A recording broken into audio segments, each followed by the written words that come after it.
All right, boys, this is my Indy Max Wedge tunnel ram, and it's going on my new 572 build. The block is off at the shop now, getting machined, so I've got to start getting some of these projects wrapped up. So I need to make a plenum spacer. It's got a really tiny plenum for a 572 cubic inch motor. So what I'll do is I'm going to cover my intake ports with a real thin piece of like cardstock, and I'll tape those in place, and I'm going to lay a sheet of plastic in here, and then I'll measure the water it takes to fill this, and that will give me my plenum volume. Let's get that set up. So now I've got the runners all sealed off with this heavy cardboard material that I used.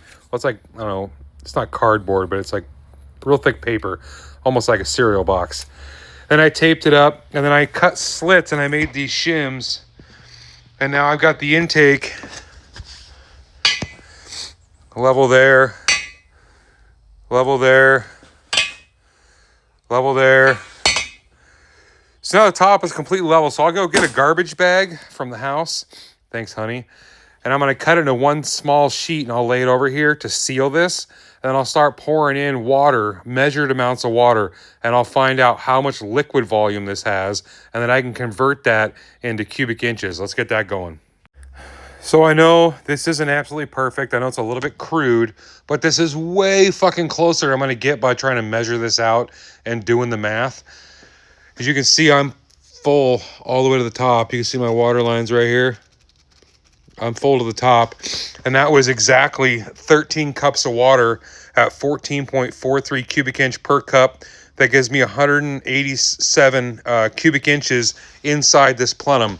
572 cubic inches times 60% is 343 cubic inches needed.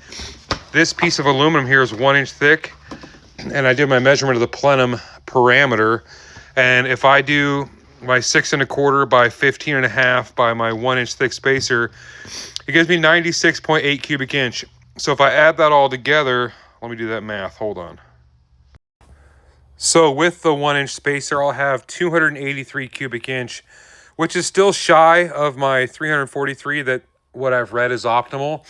But in the interest of testing, I think what I'm gonna do is I'll build a 1 inch, and then I'll build a 1 1/4, and I build a 1 1/2. So when it comes to dyno day, I can just swap them out and see what the dyno says.